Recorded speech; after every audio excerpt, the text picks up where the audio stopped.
જય જય જય સચ્ચિદાનંદ. હે સિમંદર સ્વામી પ્રભુ, હે સિમંદર સ્વામી હે પ્રભુ, દાદા ભગવાન વિતરાગ પરમાત્મા, હે દાદા ભગવાન વિતરાગ પરમાત્મા, જેવા શુદ્ધ વિતરાગ જ્ઞાન પ્રકાશે આપે સર્વ રિલેટિવ વ્યવહારને જોયો છે. આપે સર્વ રિલેટિવ વ્યવહારને જોયો છે. તેવા જ શુદ્ધ વિતરાગ જ્ઞાન પ્રકાશથી શુદ્ધાત્મા દ્રષ્ટિથી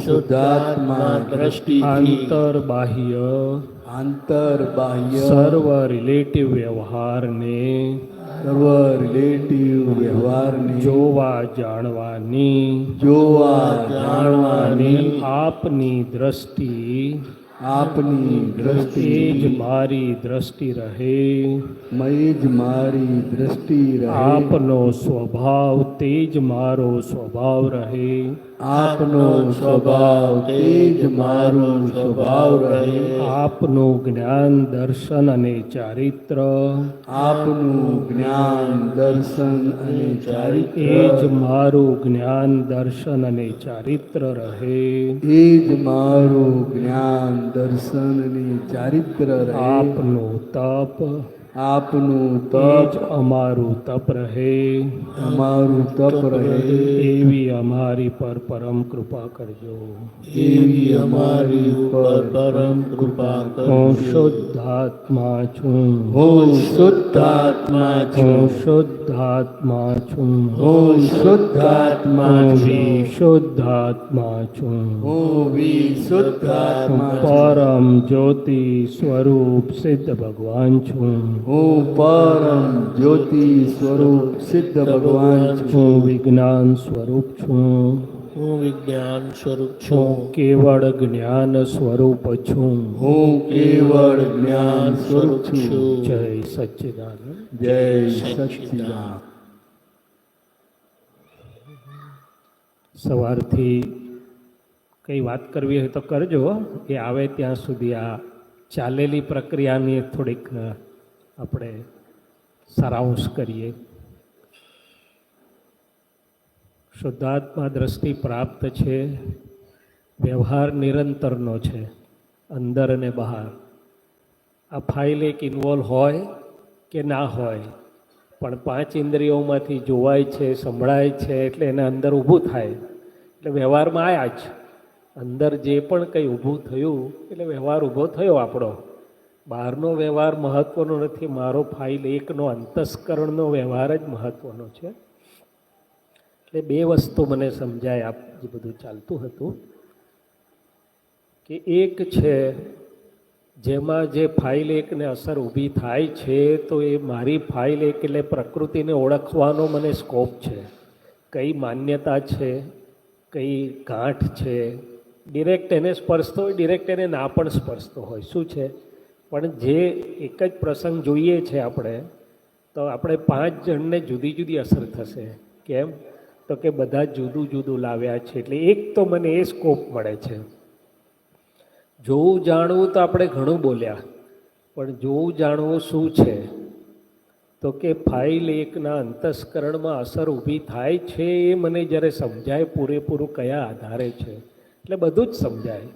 સવારની પોરમાં હું નક્કી તો કરું છું કે બધા પ્રસંગમાં હું શુદ્ધ ઉપયોગ રિલેટિવ રિયલથી જોઉં, પણ જેવો વ્યવહાર ઊભો થાય છે એમને ફરતા ફરતા તો જોઈ લેવાય. હમણે કીધું ને બધા શુદ્ધાત્મા દેખાય, પણ વ્યવહારમાં દેખાતા નથી, કારણ કે વ્યવહાર આવરણવાળો છે. શું છે?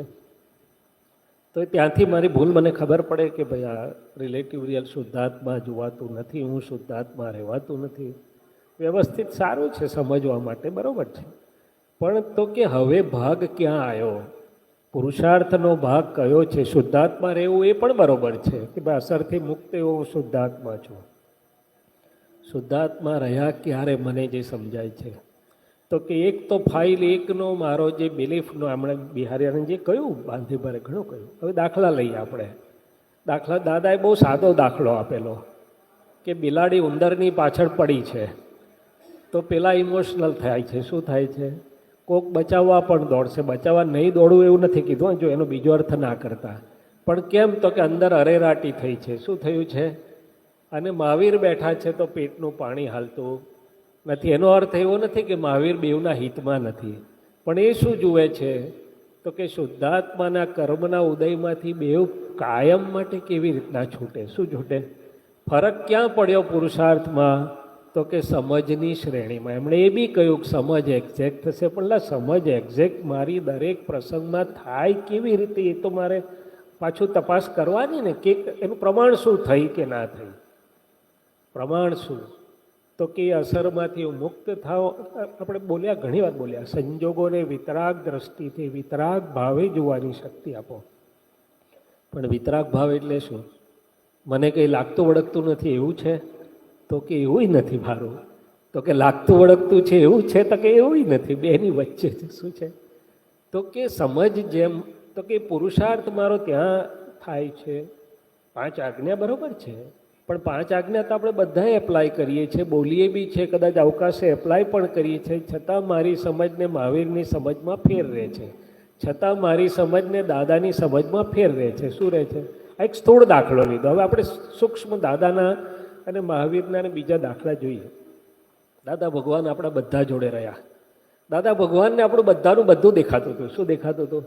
છતાં પણ એમની વિતરાગતા પણ તૂટી નહીં, પેટનું પાણી પણ હાલ્યું નહીં. તો એમનો કેવો પુરુષાર્થ હતો?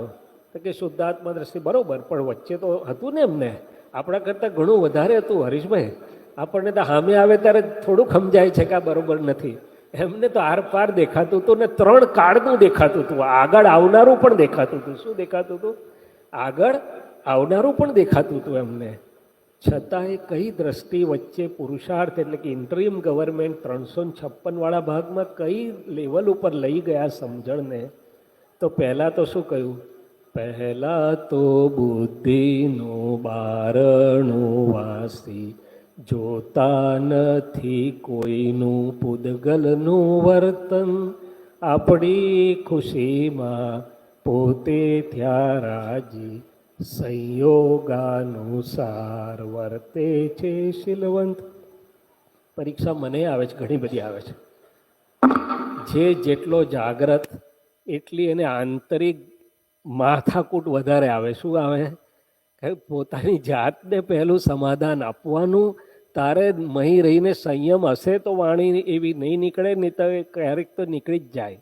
અંદર જો સમેલું ના હોય તો એક શબ્દ એવો નીકળશે કે ફાઇલ બહુ મોટી થઈ જશે. શું થઈ જશે?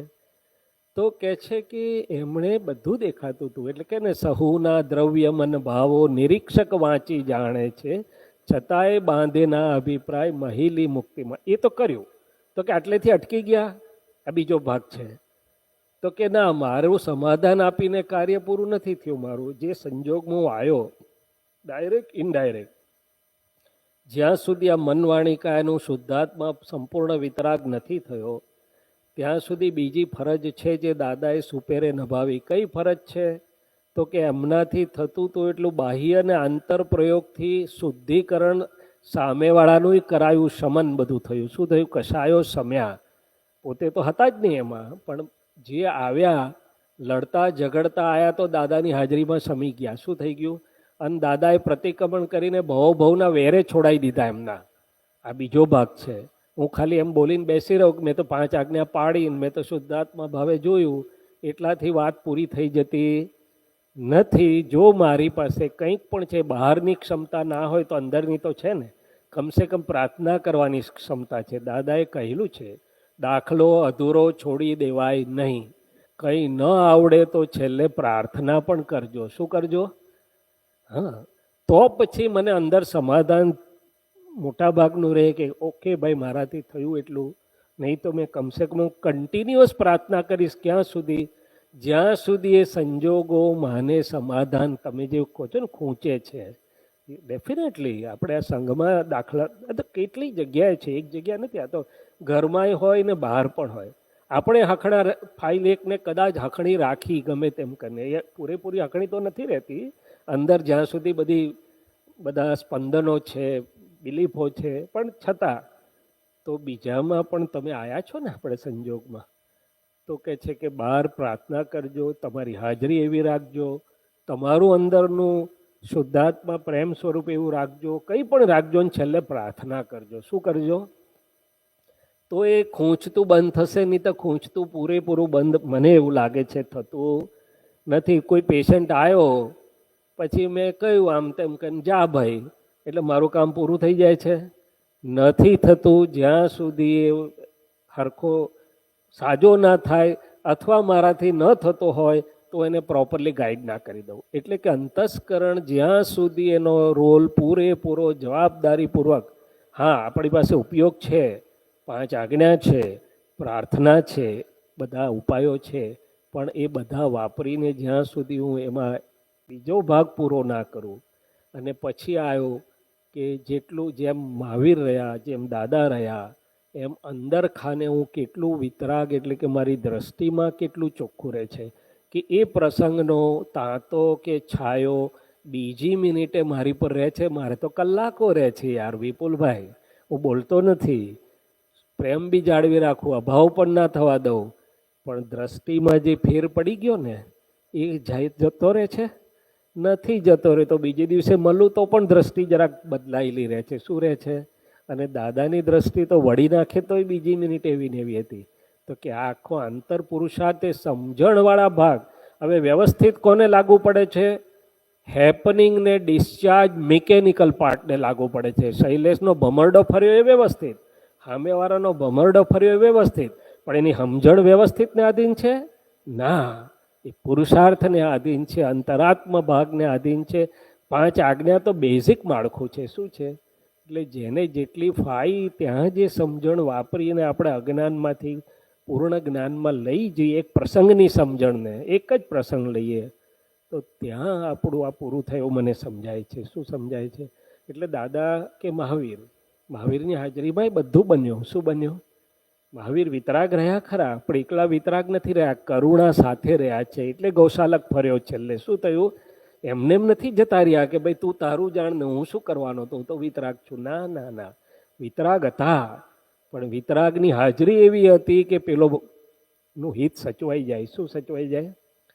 એટલે મને આવું થોડુંક સમજાય કે એક તો મારી ફાઇલ જે ઓપન આઉટ થાય છે અસરો, એ પછી પુરુષાર્થ આખો ત્યાંથી ચાલુ થાય કે ભાઈ આ રિલેટિવને જોવું, જાણવું, એની પ્રકૃતિને ઓળખવી, એની માન્યતાને ઓળખવી, એના ડિસ્ચાર્જ માનને ઓળખવું, એના ડિસ્ચાર્જ લોભને ઓળખવું, ડિસ્ચાર્જ આગ્રહને ઓળખવું, જે પણ કંઈ ઓળખવું, પકડને ઓળખવું, એટલે કે ડિઝાઇનને જાણો. તો સામેવાળાની ડિઝાઇનને પણ જાણી શકીશ કે આ પણ એની ડિઝાઇન ઓપન આઉટ થઈ રહી છે. શું છે?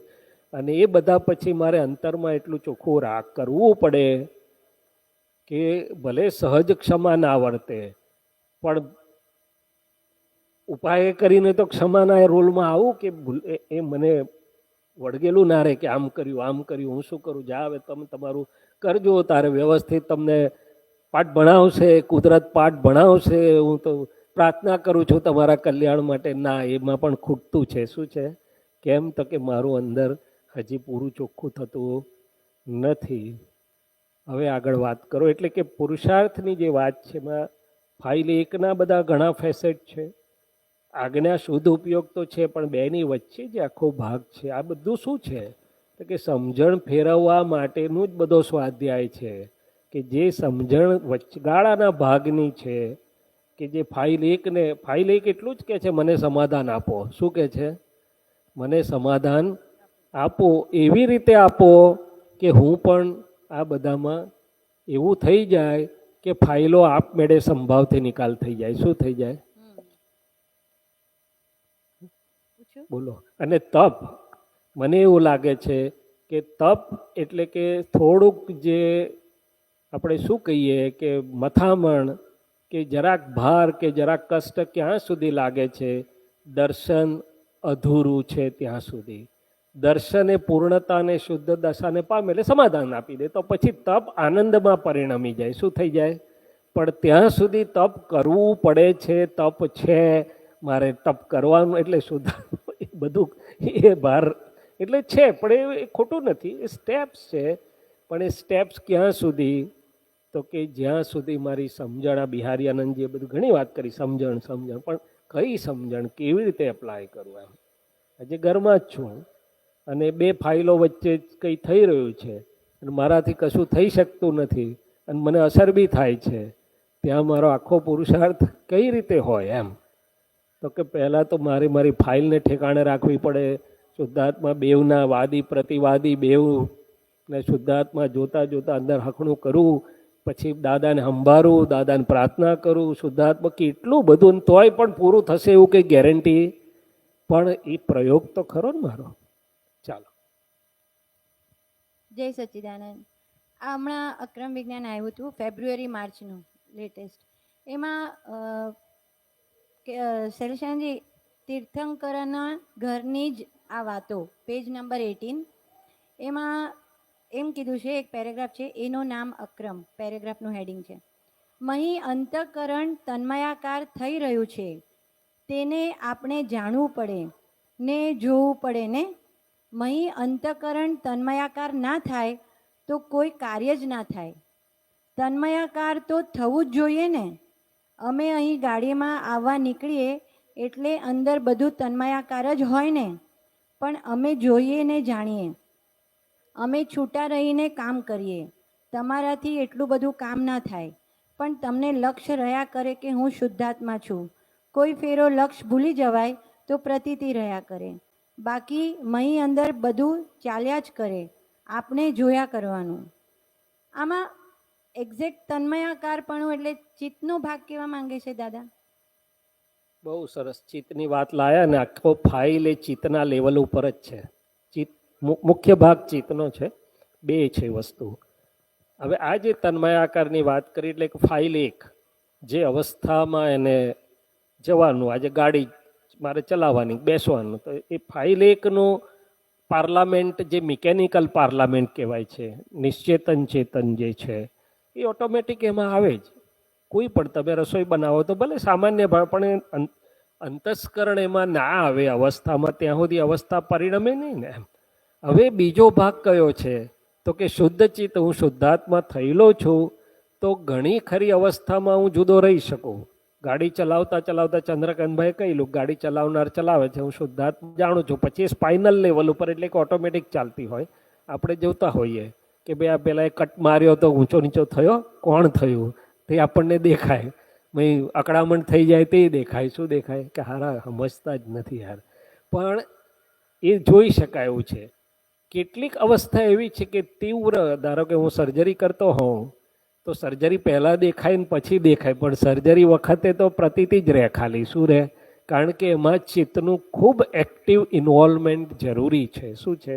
એટલે આ જે દાદા કહેવા માગે છે કે આ ડિસ્ચાર્જ ફાઇલ એકનું ડિસ્ચાર્જ થતું ચિત્ત તો વણાયેલું જ છે અવસ્થામાં. શું છે એ અવસ્થા? કોઈનો ફોન આવ્યો, તમે લેશો અને જવાબ આપશો, એટલે થોડુંક તો ચિત્ત અંદર જવાનું કે નહીં જવાનું? પછી તમે થોડુંક છૂટું પડો કે હું શુદ્ધાત્મા છું, ભાઈ હખણી વાત કરી કે ના કરી તે, કે પછી ઊંચા અવાજે વાત કરી કે ડબ લઈને મૂકી દીધો કે ભાઈ આમ તો ઘડી ઘડી ફોન ના કર્યા કરીશ. તો એ તમે જોઈ શકો કે હું જોઈ શકું છું, પણ એકવાર તો ચિત્ત અંદર ગયા વગર કે કાર્ય જ થાય નહીં. જમવાનું હોય કે ફોન લેવાનું હોય કે ગમે તે હોય, એ વાત કરવા માગે છે કે ડિસ્ચાર્જ મિકેનિકલ ભાગ જે છે તો ઓટોમેટિક એમાં ઇન્વોલ્વ થાય. તન્મય એટલે ઇન્વોલ્વ. પણ ખરું નિર્તન્મયપણું ક્યાં છે? તો કે આહારી આહાર કરે છે, હું નિરાહારી શુદ્ધાત્મા જાણું છું. ફોન પર વાત કરનારો વાત કરે છે, હું શુદ્ધાત્મા છું, વાત કરનારો નથી. વાત કરનારાએ કેવી વાત કરી જાણનારો છું. શું છે? તો એ નિર્તન્મયપણું આપણે અભ્યાસથી તત્ક્ષણ નહીં તો એક ક્ષણ પછી પણ લાવી શકીએ. શું કરી શકીએ? તત્ક્ષણ ના રહે, ફટ લઈને ઉઠાવી લીધો ફોન, કોણ છે? હા ભાઈ આ વિપુલભાઈનો ફોન છે, લાવો કેમ છો વિપુલભાઈ? પછી તરત ખ્યાલ આવે કે હું શુદ્ધાત્મા છું, શૈલેષભાઈ તમે વિપુલભાઈની ફોનની ફાઇલનો સંભાવથી નિકાલ કરજો. એ આપણો આવો પ્રયોગ મહાત્માઓનો ચાલ્યા કરે. શું ચાલ્યા કરે? કે તમારું ચિત્ત બહુ વિખરાયેલું છે, એટલે આ વિખરાયેલું ચિત્ત મારું નથી એવું થશે કે પછી ચિત્ત એક જ થઈ જશે? ના, વિખરાયેલું ચિત્ત મારું નથી, એ તો એવું નહીં. હું શુદ્ધાત્મા છું, તો એ વિખરાયેલા ચિત્તને જાણનારો ધીમે ધીમે થઈશ કે આખો દિવસમાં ક્યાં ક્યાં વિખરાય છે. હા પછી એ વિખરાયેલાનો ઉપાય થશે, એકલા જોવા જાણવાથી નહીં થાય. શું થાય? હા કે આ વિખરાય છે તો કેટલુંક જ્ઞાને કરીને સમજાવશે. શું સમજાવશે? કે ઘડી ઘડી આખો દિવસ વોટ્સએપ ના જોયા કરીશ ને તને હું અંદરથી એને કહે ઓછું જો ને જરા કમ. એમ કરતું કરતું કેટલુંક સમજણથી, કેટલુંક શુદ્ધાત્માથી, કેટલુંક એને સામે સુખ દેખાડીને ધીમે ધીમે શુદ્ધિકરણને પામશે. ડિસ્ચાર્જ થતું ચિત્ત જેટલો અશુદ્ધ ભાગ છે એ શુદ્ધિકરણ, એ ચારિત્રમો છે બધો, એ શુદ્ધિકરણ ન પામે ત્યાં સુધી એક ચિત્તની તો વાત બહુ દૂર છે. હજી તો અનેકમાં છે બધું, કેટલાયમાં છે. પછી ધીમે ધીમે એટલે કે શુદ્ધિકરણ થવું પડશે ચારિત્ર મોહને. એ આખો આપણો પુરુષાર્થનો ભાગ છે, સમજણનો ભાગ છે, શુદ્ધ ઉપયોગનો ભાગ છે, સામે શુદ્ધાત્મા એક અનેક પ્રકારે છે. બરાબર. આપ કંઈ પૂછતા હતા? યસ કિરીટભાઈ સાહેબ, માઇક આપો અથવા આગળ આવી જાઓ.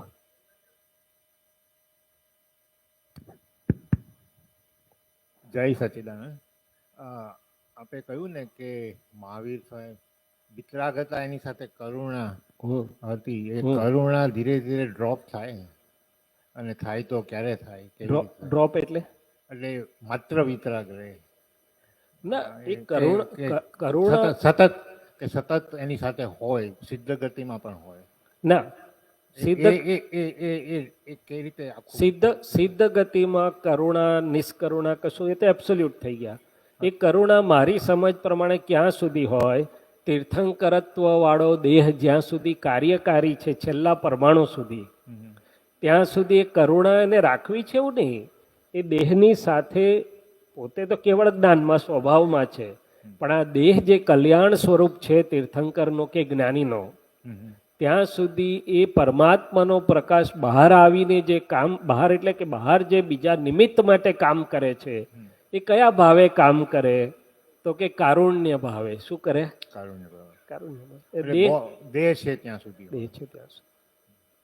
પછી તો કશું શ્રેષ્ઠ, પછી એબ્સોલ્યુટ થઈ ગયા. સિદ્ધને તો કોઈ કશું છે જ નહીં, એબ્સોલ્યુટ. એટલે દેહ સુધી છે ત્યાં.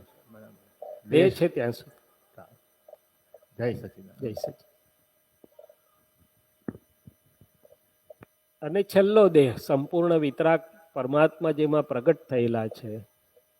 જ્ઞાનીને પણ કરુણા અને તીર્થંકરની ટોચ ઉપરની કરુણા. એની દ્રષ્ટિ જેવી હોય કે પડે એનું કલ્યાણ.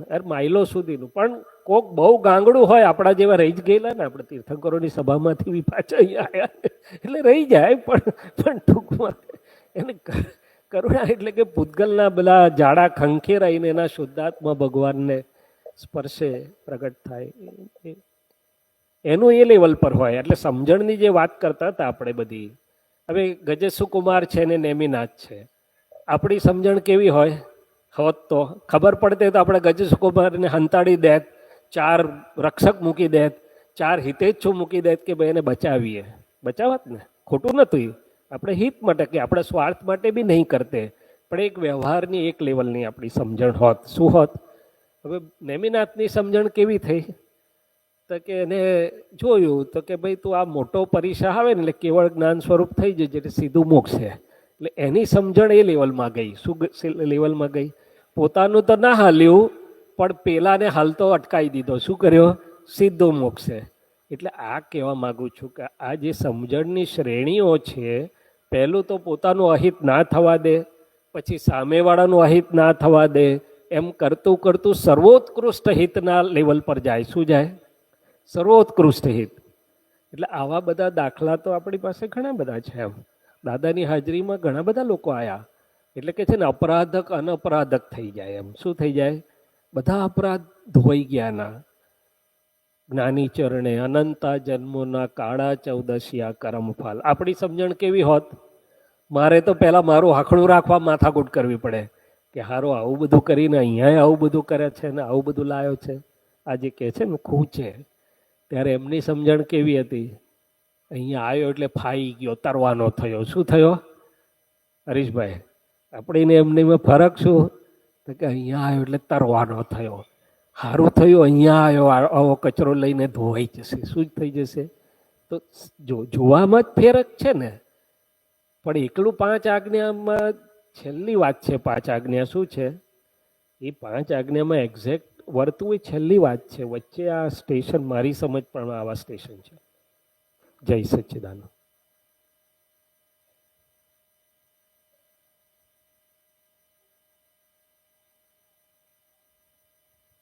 અને બીજું કે આજના કાળમાં મને એવો જવાબ જડેલો છે, તમને શું જડ્યો છે ખબર નથી, કે આજના કાળમાં દિલ ઠારે એવો વ્યવહાર જડવો એ બહુ મોટી પુણ્ય હોય તો જડે. બાકી તો વ્યવહારને આપણે જ સમજીને સમાઈ લેવો પડશે. પહેલું તો અંદર સમાઈ લેવું પડશે. શું છે? દાદાએ નહોતું કહ્યું કે આ જગત મેન્ટલ હોસ્પિટલમાં કન્વર્ટ થઈ રહ્યું છે. શું કહ્યું? એ ઠેક ઠેકાણે એવા વ્યવહારો ઉદયમાં જોવામાં આવશે કે આપણને થાય કે આવું, પણ આવું એ આપણી અણસમજણથી આપણને વાગતું અંદરનું નુકસાન છે, આપણું જ નુકસાન છે. શું છે? ત્યારે એને નિગ્લેક્ટ કરીને ખંખેરી કઢાય એવું બી નથી. શું છે?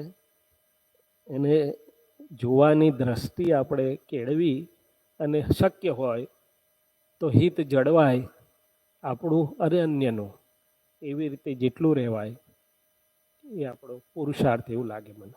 જય શ્રી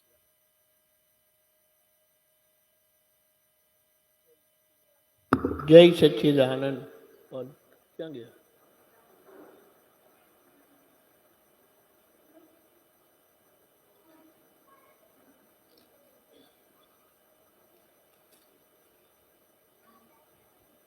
દાદાની હાજરીમાં લોકો અથડાયા. હરીશભાઈ, દાદાની હાજરીમાં લોકો અથડાયા તો દાદાએ બહાર તો એવું કીધું કે સારું, મારી હાજરીમાં અથડાવ છો તો શિંગડા ઘસાઈ જશે. શું થઈ જશે? પણ અંદર ખાને દવા કરેલી દાદાએ, અને જરૂર હતા ત્યાં પ્રતિક્રમણે કરાયેલા, અને જરૂર હતા ત્યાં ઠપકારીને બુદ્ધિનું ઓપરેશન પણ કરેલું. એટલે આ બેવ રીતે વિતરાગો કામ કરે. શું કરે? રોગ કાઢે ખરા અને રોગ જઈ રહ્યો છે એવું કહે ખરા. શું છે? પણ પોતે પાછા શુદ્ધમાં અને શુદ્ધમાં. એમ શું છે? પણ શુદ્ધનો અર્થ એવો નથી કે આ ભાગ ઉપાય નથી કરતો.